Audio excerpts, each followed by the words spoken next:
Pois é, né? Que situação lamentável, grave. Isso mostra também os limites e a responsabilidade que todos os comunicadores precisam ter para não fomentar esse tipo de loucura e ódio na população.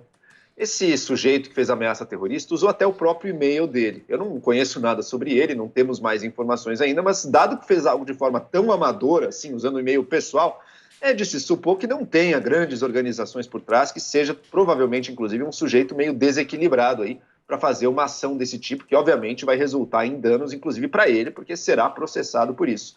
Agora, se na nossa comunicação a gente estimula o discurso de ódio, se a gente demoniza países, se a gente tenta mobilizar uma parte da opinião pública muito radicalizada para focar num grande inimigo exterior, esse é um dos riscos que a gente corre, encorajar posturas de malucos ou pessoas dadas à violência como essa e que podem sim representar um risco. Felizmente já foi identificado. Imagino que não tivesse grande poder de fazer muita coisa, mas não faltam malucos por aí. A gente tem que ter sempre isso em mente. Constantino? Áudio.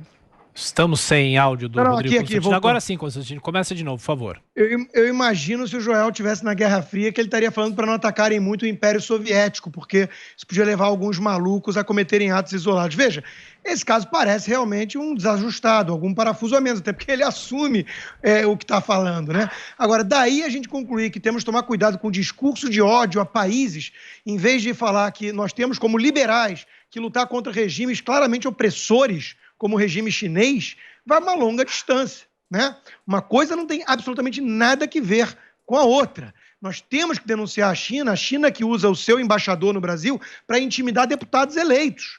Isso é grave. A China que está asfixiando as liberdades em Hong Kong e ninguém levanta a voz à exceção dos Estados Unidos. Isso é grave.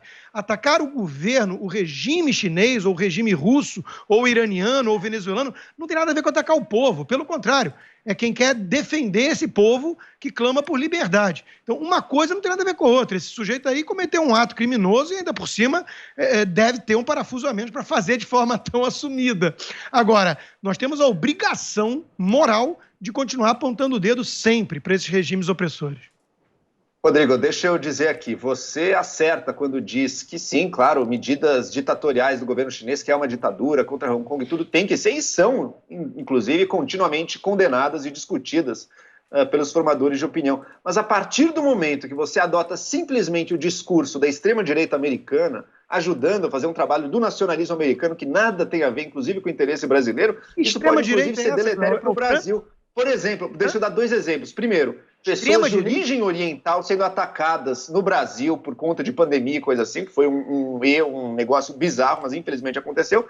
Segundo ponto, deputados, autoridades brasileiras sabotando o próprio interesse comercial brasileiro nas negociações com a China. Foi outra medida totalmente anti-estratégica, deletéria ao nosso interesse, no qual algumas figuras da política brasileira associadas à extrema-direita americana preferem fazer o joguinho dessa direita americana nacionalista, nacionalismo americano, e não brasileiro, e deixam a gente, então, em maus lençóis. É preciso ter responsabilidade e justiça nos comentários, atacando, sim, todas as condutas ruins do governo chinês, e tem muitas delas, mas não se deixando levar por um discurso puramente histérico de a China, grande vilã, o vírus chinês, como se isso tivesse algum tipo da China é relevância.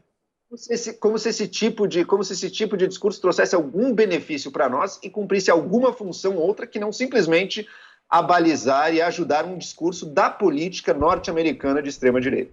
Joel, eu imagino que você seria adepto do Chamberlain contra Hitler e não Churchill. Felizmente, no mundo, tem gente que é acusado pela extrema-esquerda de ser extrema-direita. Você quer iniciar guerra militar contra a China, Rodrigo? Eu não falei isso. Ataques militares contra a China? Você está atacando o espantalho? Você acabou de dar um exemplo, pô. Tem alguém aqui atrás? Tem alguém aqui atrás? Eu não estou vendo. Alguém falou isso? Eu estou falando o seguinte, endurecer... Ele era contra a guerra, o Hitler. Tinha que fazer guerra mesmo. Aquilo era um momento de guerra. Você está propondo a guerra agora? Eu estou falando endurecer, Joel. Endurecer como você que provavelmente não gostaria que o cowboy beligerante de extrema-direita, Ronald Reagan, fizesse com o Império Soviético. A China hoje é a maior ameaça geopolítica ao mundo livre que existe. Leia a biografia da Nikki Haley, que foi uma grande embaixadora americana na ONU. Ela reconhece isso. China e Rússia financiam Venezuela, financiam e protegem Coreia do Norte, Irã, e tudo que há de nefasto no mundo é protegido por China e Rússia. Fechar o olho para isso e acusar qualquer crítico mais duro de extrema-direita é fazer o papel de inocente útil ou idiota útil da extrema-esquerda. Ô, Rodrigo, justamente por ser uma grande ameaça geopolítica, é que é preciso de inteligência para combater isso. Veja que a inteligência não é se curvar, João.